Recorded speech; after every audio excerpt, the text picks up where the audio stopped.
1시까지만 말씀을 전하겠습니다. 야고보서입니다. 야고보서 1장.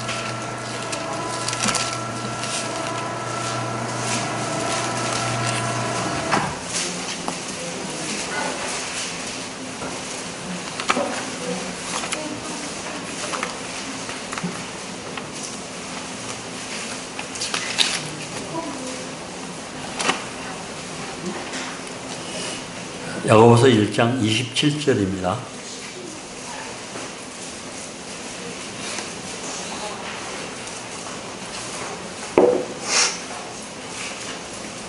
하나님 아버지 앞에서 정결하고 더러움이 없는 경건은 곧 과와 과부를 그 환난 중에 돌아보고 또 자기를 지켜 세속에 물들지 아니하는 그것이니라.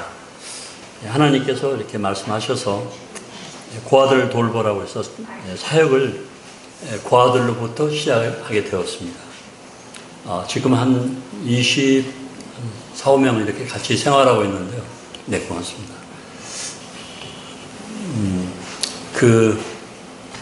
동티모르는 참 어려운 나라에서 고아들을 잘 안 주거든요. 어제 제가 이제 간증을 들어보신 분들은 알고 있겠지만, 고아들을 잘 안 맡깁니다. 그것은, 남자애는 그러니까 먼 친척이 나한테 맡겨준 거니까 내 소유물이거든요. 그래서 우리나라가 인격, 이거 이제 뭐 인권 하는데 그 나라는 뭐 인권이고 인격이고 그런 거 상관하지 않습니다. 그냥 나한테 맡겨준 거니까 이것은 내 소유물이다. 이것은 죽이든 살리든 내가 관리한다라는 것이 이제 그 나라 사람들의 그 생각이거든요. 그래서 정말 뭐 죽여도 누가 거기에 뭐 큰 그거 하지 않습니다. 그런데 이제 우리가 맡아 있다가 문제가 생기면은 그건 아주 심각한 것이죠. 그래서 주님께서 고아를 돌보라고 했는데 고아들을 안 줍니다. 남자애들은 데려다가 머슴처럼 부려먹고 여자애들은 데려다가 길러가지고 16살이 지나면은 팔아먹을 수가 있습니다. 15살 지나면 시집 보낼 수 있다는 것이죠. 그러니까 팔아버리는 것입니다. 그래서 뭐 누가 시집 간다고 그러면은 폴리히라 값이 얼마냐? 그럼 리운 리마 그러면 5,000불입니다. 5,000달러 우리나라 돈으로 여자 하나 값이 한 500만 원 조금 넘죠. 500만 원 조금 넘는 여자는 조금 얼굴이 좀 괜찮은 여자입니다. 그런데 이제 3,000불짜리도 있거든요. 300만 원짜리. 그건 얼굴이 그냥 까맣고 못 배우고 이제 그런 여자들은 300만 원짜리. 그 다음에 소가 70마리짜리도 있거든요. 그건 이제 몇천만 원 가는 거죠, 여자 하나에. 그것은 피부가 하얗고, 얼굴이 폴털 여자처럼 생겼고, 눈도 좀 파랗고, 그런 여자들은 이제 소가 70마리까지 갑니다. 근데 이제 그쪽 여자들이, 한쪽 지역, 로스팔로스라는 지역 사람들인데, 그쪽 여자들은 값이 비싼데, 동티모르 딜레 사는 청년들이 말하기를, 그것들 다 미친 사람들이 그러더라고요. 비싼 돈을 주고 데려왔는데, 잘 말을 안 듣고 막 그러니까 아주 머리 아픈 사람입니다. 한번 이런 예도 있습니다. 여자를 시내에서, 그러니까 서울에서 여자를 샀습니다. 돈을 주고. 그래가지고 강원도로 데리고 갔습니다. 여자가 나기 싫다는 거예요. 이거 나기 싫어. 내가 서울에 살았는데 왜 강원도로, 내 부모가 나를 팔았기 때문에 내가 팔려고 왔지만 난 강원도 살기 싫어. 왜 내가 옥수수 밥을 먹어야 돼? 난 쌀밥 먹어야 돼. 쌀밥 먹고 싶어. 나 옥수수 먹기 싫어. 감자도 먹기 싫어. 형, 강원도시에 아니, 죄송합니다. 강원도, 그걸 얘기하는 게 아니고, 예를 들어 얘기하는 겁니다. 옛날에는 그랬으니까. 형, 강원도에서 쌀이 있어 뭐하지? 산골짜기에서 옥수수나 먹으면 다행이니. 형, 여자한테는, 야, 여기서는 먹고 살면, 옥수수만 먹어도 다행이야. 먹고 살 게 없어. 그럼 나 죽어버릴래? 여자가 죽겠다는 거, 새로 시집온 새댁이 죽겠다는 거야. 나 죽어버릴래. 그러면 돈을 얼마 주고 사왔는데, 이거 죽을 수 없게 놔뒀어. 그러니까 시어머니도 안 먹는 쌀을 사다가 며느리만 해먹이고. 나 고기 먹고 싶어, 소세지 먹고 싶어, 그러면 시어머니도 못 먹는, 가족들은 못 먹는데 그 여자를 위해서 멀리 가서 소세지 사다 먹이고. 실제 그런 걸 보았습니다. 근데 여자가 죽어버리면 날아가니까 돈이. 아무튼, 그래서 여자는 길러서 팔아먹고 남자는 길러서 종으로처럼 써먹으니까 고아들을 안 주죠. 그래서 저희가 시작을 했는데 안 주더라고요. 고아들 안 주니까 고아원이 말은 주님이 하셨지만 참 힘들었습니다. 아까 여기 나왔던 이제 마테우스라고 있는데 그 애가 초등학교 5학년 때 이제 주일학교가 아주 부흥을 했어요. 그리고 주일학교가 한 6, 70명이 됐었어요. 근데 그 애가 시골을 가면서 저한테 편지를 써서 주는 거예요. 제가 시골에 갑니다. 그래서 주일학교에 나갈 수 없는데 갔다 와서 다니겠습니다. 아, 동티모르에 이렇게 예의가 있는 어린이가 있을까? 제가 놀랬거든요. 그런 것은 눈 씻고 봐도 없거든요. 그런데 그 애가 그런 편지를 쪽지를 써서 주고 가더라고요. 그러니까 기다려지죠. 그래서 그 애가 왔을 때, 근데 또 와서 한두 번 나오더니 못 나오는 거예요, 주일날. 그래서, 왜 안 나오느냐? 그랬더니는 강에서 돌을 줍고 있기 때문에 못 나옵니다. 그러니까 그 집주인 아저씨가, 먼 친척 아저씨 되는데, 이만 시간 하얀 돌을 줍는 거예요. 그 돌을 한차가 되면은 그걸 사가는 거예요, 돌을. 호텔에서. 사다가 호텔 마당에다 까는 거예요. 하얗게 보기 좋게. 그러니까 그런 돌을 줍기 위해서 강에서 돌을 주는데 얼마나 뜨거워요. 진짜 동티모르 뜨겁거든요. 철판 위에다 그냥 쇠 본네트 위에다 그냥 계란 깨면 바로 후라이 되거든요. 그런데 그 돌을 줍는 거예요, 손으로. 그래가지고 모아놓고. 그리고 이제 그 돌을 막 뜸뜸이 있으니 그걸 줍기 힘들잖아요. 그러니까 가끔가다 큰 이만씩의 흰 돌도 있거든요. 그러니까 그거를 부딪혀 깨는 거예요. 그래서 잔돌을 만드는 거죠. 그러니까 장갑도 없지, 망치도 없지. 돌로 깨니까 손이 막 찢어져가지고 피가 흐르고 그러는 거예요. 근데 그 일을 하는 거예요. 왜냐면 아저씨가 네 밥값을 해라 그러니까. 쌀값을 벌기 위해서 그 일을 하는 거예요. 그 얼마나 버냐 했더니는 그렇게 해서 모아서 한 차가 되면 30달러에 팔고 30달러면 쌀을 2자루를 삽니다. 그래서 제가 그 아저씨를 찾아가서 학교 교사인데 그 마테우스를 저한테 맡기십시오. 제가 그 쌀 2자루 값을 주겠습니다. 그래서 그 아이를 데려온 겁니다. 매달 30달러씩 주기라고 그 아이를 데려왔어요. 그 아이를 왜 데려왔냐. 그 밭에 이렇게 채소를 갖고 오니까 채소밭에 물 주라고 이렇게 해서 데려왔습니다. 초등학교 5학년 때 와가지고 계속 물을 주는 일을 했습니다. 이제 잘 먹였죠. 그러니까 머리가 좋은 애니까 공부도 잘하고. 그래서 이제 뭐 어릴 때는 배가 되게 펄럭 나와가지고 그랬던 애가 잘 먹으니까 배도 들어가고 키가 훌쩍 커버렸어요.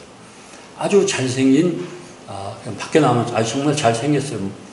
그래 되니까 다른 사람들이 그 모양을 보고는 애들을 맡기 시작했어요. 그래서 애들이 더해지기 시작했습니다. 그 중에 젤리아라고 하는 아까 앞에 조그만 아가씨, 조그만 자매인데 지금 그 나라 국립대, 제일 명문대학입니다. 국립대 4학년입니다. 그래서 올해 2월 28일 날 전남대로 유학 오거든요. 전남대 시험 봐서 합격해가지고 전남도에서 이제 모든 걸 다 지불하고 공부하러 옵니다. 그 아이, 초등학교, 그 아이가 2살 때 어머니가 돌아가셨습니다. 6살 때 밥을 하기 시작했습니다. 할머니 손에서 할아버지, 외할머니 손에 자랐습니다. 근데 외할머니, 외할아버지가 농사를 짓습니다. 토마토 농사를 짓는데, 물을 지고 가서, 동티모르 땅이 세상으로 말하면, 제가 이런 말하면 좀, 하여튼 박토입니다. 그래서 물을 부어도 물이 들어가고 나서, 그러니까 하루 비가 와서 물이 고였다가, 오전에 물이 고였다가 물이 빠져버리고, 오후 되면 햇빛이 쫙 나가지고 탁 되는데, 오후 한 대여섯 시 되면은 흙을 집어서 이렇게 하면 먼지가 납니다. 오전에 물이 고였던 땅인데, 우리나라는 그렇게 되면 한 달을 가거든요. 네, 오후에 서너 시 되면 이렇게 하면 먼지가 나요. 그런 땅이기 때문에, 아주 뿌리가 깊이 내리는 식물이 아니고는 농사 짓기 어려운데. 그러니까 그걸 마르지 않도록 할아버지, 할머니가 물을 지고 가서 물을 부어가지고 토마토 농사를 짓는데 할아버지가 쓰러졌어요. 할아버지를 모시고 병원에 가서 4시간인가 있다가 돌아왔는데 그 사이에 그 수개월 동안 길러놓은 토마토를 누가 싹 훑어가 버렸어요. 할아버지, 할머니가 돌아가셨어요. 화병이 나가지고. 뭐 그런 일을 많이 당했겠죠. 그리고 나서 이 아이가 6살 때부터 밥을 하기 시작해가지고 중학교 2학년 때 우리를 만나서 3학년 때 우리한테 오게 되었습니다. 잘 자라가지고 머리가 영리하니까 대학교 지금 4학년입니다. 그 다음에 이제 그 노벤이라고 하는 애가 있는데, 동티모르는 여자가 돈을 받고 잠자를 해서 아이를 낳아야만이 그 집에, 그 친정집에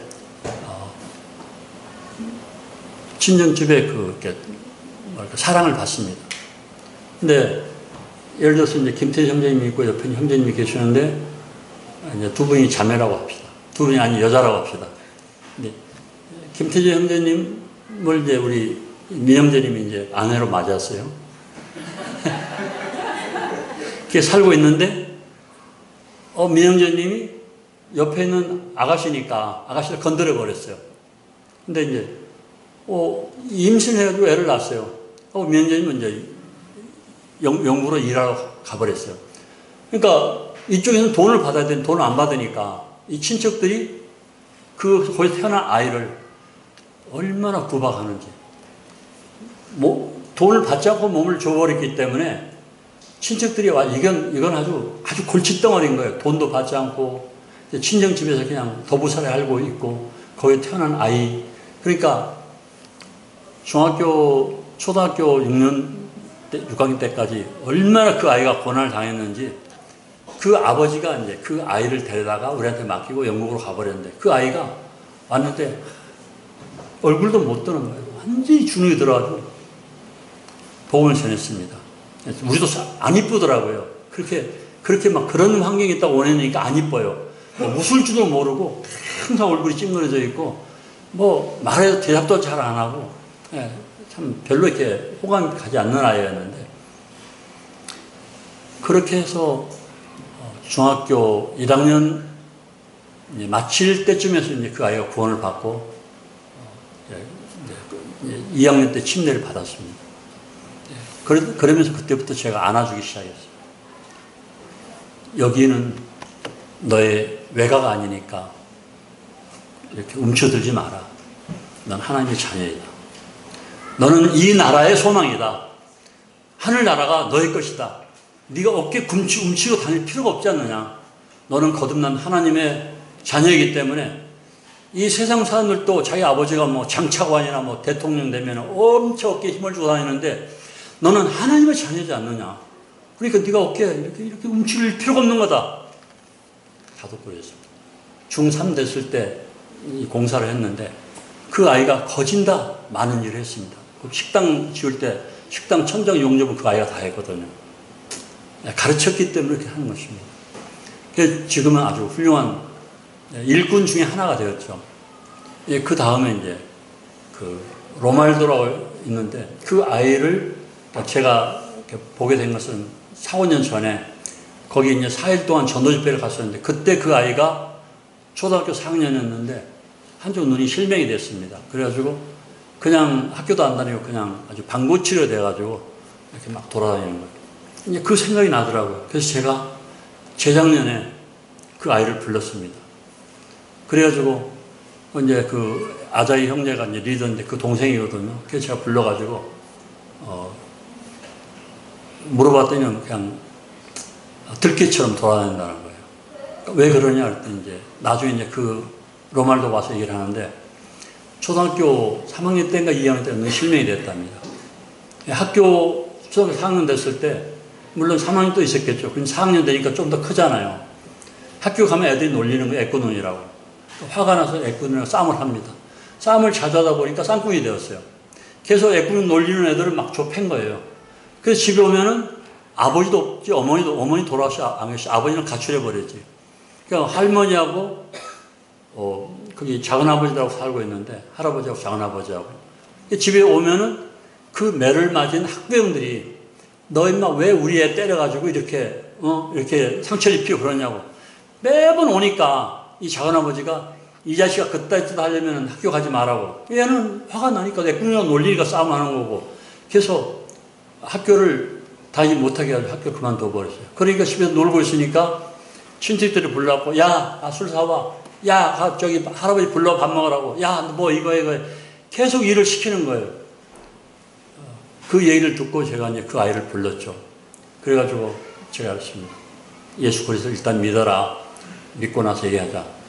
성경을 얼마나 읽는지요. 우리 애들 성경 진짜 많이 봅니다. 하루에 2시간씩 성경 읽거든요. 성경이 아주 걸레조각처럼 너덜너덜 할 정도로 성경 읽어요. 이제 더 이상 읽을 수가 없을 때 제가 이제 바꿔주거든요, 성경을. 근데 그렇게 성경을 읽었어요.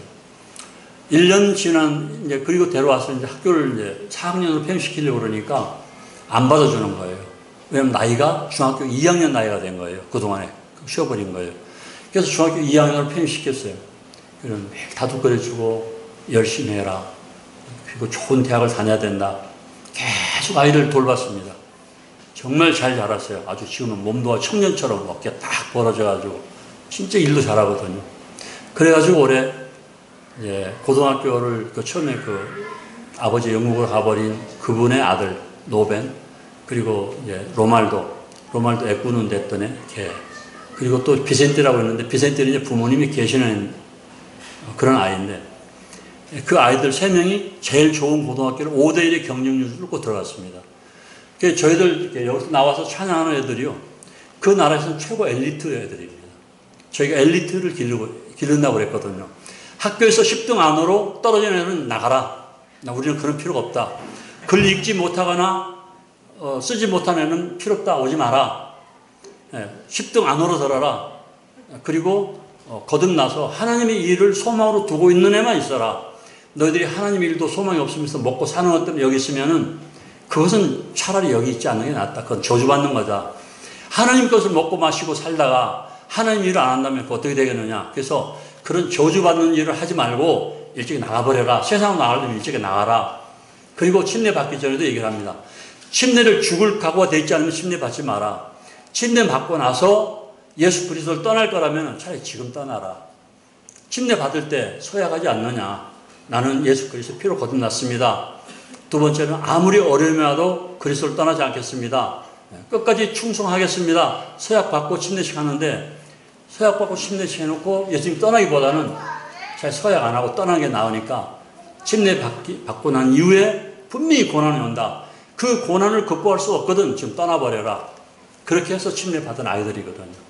그래서 이제 그렇게 해서 아이들이 더해졌고, 비센티라고 올해 고등학교 들어가는 아이가 있는데 그 아이는 원래 올해 고등학교 3학년으로 올라가야 될 그런 형제입니다. 부모님이 계시고 성품이 좋은 아이예요. 막내인데 학교를 그렇게 조세라고 하는데 이제 그 나라 말로 조세인데 우리나라 말로는 요셉입니다. 예, 거기 뭐 이제 베드로, 조셉, 이런 하여튼 고등학교가 몇 개 있는데 이제 굉장히 그 천주교에서 직접 운영하는 이제 좋은 사립학교입니다. 그래서 공부를 잘해야 들어가는데 이 비센티라고 하는 형제가 이제 고등학교를 와서 들어갔죠. 그리고 구원받고 교회 생활을 했는데 고등학교 2학년 됐을 때 병 앓는 것처럼 학교 생활을 그렇게 하더라고요. 그냥 갔다 말다 또 한참 놀다 또 하루 갔다 와서 또 한참 놀고. 그래서 야 비센티 너 왜 학교 안 가냐 그랬더니 아고라 페리아도가 지금은 휴일입니다. 방학 기간 쉬는 때입니다. 야 너는 왜 페리아도가 많으냐? 왜 이렇게 쉬는 때가 많으냐? 그랬더니 쉬는 때라고. 학교를 안 가버리는 거예요. 나중에 알고 보니까 지 스스로 학교를 자퇴해버린 거예요. 물론 이제 학교에서 그만두라고 한 게 아니고 본인이 그만둬버린 거예요. 그래서 어머니가 오셨더라고요. 나한테 막 근심이 돼가지고 걱정을 하고 어떻게 하면 좋습니까? 걱정하지 마십시오. 하나님 살아계십니다. 좋은 길이 열릴 것입니다. 그리고 나서 제가 이제 그 기술고등학교를 전 염두에 두고 있었기 때문에 그렇게 위로하고 보냈거든요.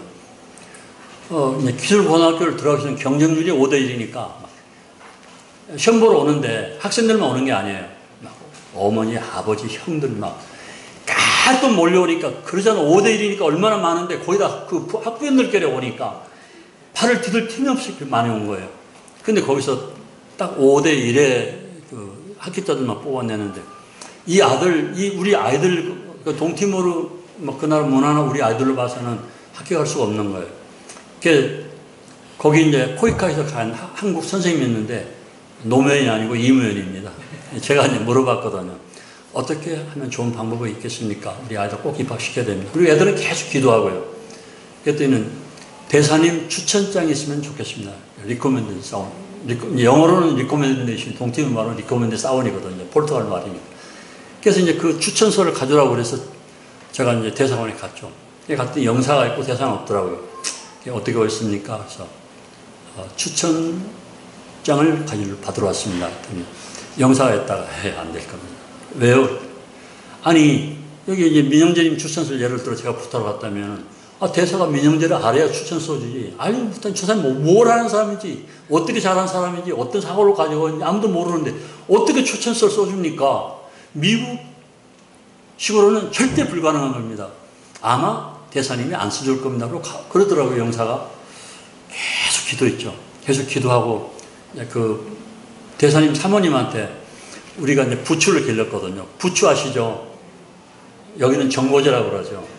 예, 정고제 딱 이만큼에 2,000원 넘게 하거든요. 울산에서 우리 친구가 그 정고지, 내 친구가 정고지 그 농사 짓는데 이만큼에 옛날에도 2,500원에서 지금 한 4,000원 하는 걸로 알고 있는데 동팀으로 이만큼이 2,000원이거든요. 그러니까 우리가 그러니까 그 정고제를 이제 동팀으로 씨앗을 가져와서 제가 배양을 해가지고 성공을 했어요. 그래서 그 밭이 큰 밭을 일궜어요. 그러니까 그걸 한동안은 판매했거든요. 지금도 조금씩 팔고 있는데. 그래서 그 비싼 부추를 이만큼씩 잘라가지고 1kg씩 담아서 막 그 K라고 같이 담아서 대사 사모님한테 선물한 거예요. 그래서 보냈죠. 대사 사모님이 개신교도니까 우리 교회는 안 나와도 이제 좋은 인상을 가지고 있었어요. 그래서 제가 대사님한테 와서 추천서 얘기하니까 해드려야죠. 일주일 후에 오십시오. 일주일 후에 갔더니 추천서 써놨더라고요. 그걸 가지고 가서 교장 찾아갔죠. 자, 우리 애들 3명 입학시켜 주십시오. 그랬더니 교장이 나는 확신하지 못합니다. 작년까지는 우리 학교에서 이걸 주장했는데 금년부터는 문교부에서 직접 관여하니까 에듀카 사원이라고 그러던 문교부를 그 에듀카 사원에서 직접 운영하니까 우리가 어떻게 될지 안 될지 모르겠습니다. 부탁했습니다. 그리고 집중 기도시켰죠. 그런데 3명이 다 하나는 전기, 하나는 자동차, 하나는 건축 이렇게 3명을 합격시켰어요. 굉장히 좋아하는 거죠. 그래서 그리고 이제 그 중에 지금 8명, 그러니까 9명이 그 나라 국립대, 유니버시티 내셔널 티모르레스테, 그래서 이제 UNTL인데 그 나라 국립대거든요. 거기에 9명이 응시를 했어요. 계속 기도했죠. 근데 자매 하나가 그냥 시골로 그냥 시집가 안 나고 가버렸어요. 8명인데 자매 하나하고 이제 형제들 7명. 시험을 봤는데 아까 말했죠. 그 아자이. 제가 죽으라면 죽는 심이라 하는 그 아자이. 그 리더인데 맨 선착순으로 합격을 했어요. 그리고 이제 계속해서 4명이 합격하고 자매까지 합격하고 4명은 지금 대기하고 있는데 그 4명을 보면은 하나님 앞에 조금 장깨를 부리는 사람들이에요. 주님은 있는 그대로 보여주시더라고요. 그래서 너희를 네 자신을 돌아봐라. 우리는 모르죠. 누가 장깨 부렸냐 안 부렸냐 잘 모르는데 하나님은 아시니까 그분이 본인이 볼 때 성실하고 미래에 소망이 있다고 내가 쓸만하다고 인정되는 사람들은 합격했는데 그렇지 않은 사람들은 지금 이번 주에 이제 돌아온 주일에 발표를 다시 또 한다고 그러니까 이제 기다리고 있고 그 안 되면 이제 그 다음에 사립학교로 이제 핫바리 대학 가야 되는 것이죠. 뭐 어쩔 수가 없죠 뭐. 그래서 지금 4명이 합격했고 그리고 원래 이제 거기 3명이 다니고 있고 그래서 현재 7명은 그 나라 국립대 제일 좋은 대학에 지금 이제 입성해 있는 것입니다. 그런 생각을 합니다. 제가 그 재작년인가 봤을 때 침례 요한에 대해서 제가 한번 교제했었는데 일평생 살면서 침례 요한은 정말 훌륭한 제자들 남겼거든요. 그 중에 사도 요한, 안드레, 그리고 그 침례 요한의 가르침을 받았던 아볼로, 그리고 12제자. 침례 요한 사역 1년밖에 안 했거든요. 근데 그 1년 사역하기 위해서 그 얼마나 많은 시간을 한 20여 년을 광야에서 그가 주님과의 교제를 했는데 그 1년이지만 그가 아주 훌륭한 제자들을 낳았는데 제가 그런 생각하는 거예요. 내 생에 침례 요한처럼 한 사람이라도 제대로 일꾼을 만들어면 그가 앞으로 100명, 1000명, 또 그가 또한 그렇게 디모데후서 2장에처럼 충성된 자들에게 맡겨라. 그럼 그들이 또한 충성된 자들에게 가르칠 수 있으리라. 그걸 생각을 하면서 사천교회도 그런 충성스러운 그런 제자들을 양육시키는, 그래서 지금 중고등학교 학생들 훌륭한 일꾼으로 양성시키는 일을 했으면 좋겠습니다. 중고등학생들은 우리나라의 미래 소망이고 우리 교회의 미래 소망이고 그리고 하늘나라의 미래 소망입니다. 그들을 잘 가르쳐서 그들이 정말 이 사천 지역의 훌륭한 일꾼이 되기를 바라는 마음이 있고요. 또 저희들이 기도하고 있습니다. 아무튼 나이는 제가 많지만 그거 상관없이 여기에 계신 분들보다도 제가 나은 게 하나도 없는 것을 제가 묵상하면서 제가 생각을 합니다. 저보다 많이 배우시고 나이도 젊고 재산도 저보다 많을 것이고 모든 면에서 저보다 뛰어나죠. 네, 제가 잘할 것은 아무것도 없습니다. 한 가지 있다면은 그냥 목숨 내놓고 주님 섬기겠다 하는 것입니다. 어떻게 말하면 뭐 막가는 사람 인생이니까 뭐 그럴 수 있지요 라고 말할지 모르겠지만 아닙니다. 늙어도 아까우면 아까운 거고 늙은 사람들도 암 걸리면 수술하더라고요. 오래 살려고. 그러니까 젊다고 해서 꼭 목숨이 아까웠고 늙다고 해서 목숨이 안 아까운 게 아니고 그런 얘기 아니라 정말 주님 부르실 때까지, 그리고 그분 앞에 가서 내가 항상 하는 얘기, 계산해야 되잖아요. 이 아름다운 교회에서 아름답게 주님을 섬기다가 그 나라에 가기를 바라는 것이죠. 이제 저를 폭행했던 아이들이 또 다시 이렇게 찾아왔다고 그러더라고요. 한번 저도 만났고. 그러니까 왜 왔을까? 근데 그 폭행했던 애가 그 작년에 1월 달에 만났을 때 그러더라고요. 왜 나한테 침대를 안 줬습니까? 그래서 내가 화가 잔뜩 났습니다. 침대 받으려 하는 건 제가 옷을 뺏어버렸거든요. 너는 아직 안 됐어. 침대 받으면 안 돼. 이제 그게 막 상처가 됐던가 봐요. 그게 왜 안 올까? 제가 이제 저 혼자 생각인지도 모르겠지만, 그리고 나서 그 아이들이, 저를 폭행한 아이들이 페이스북에 보니까 침례를 3번씩 받았더라고요. 한 번은 뭐 호주 선교사한테 가서, 한 번은 브라질 선교사한테 가서, 한 번은 인도네시아 선교사한테 가서. 그런데도 우리한테 온다는 거죠. 그거 왜 그럴까?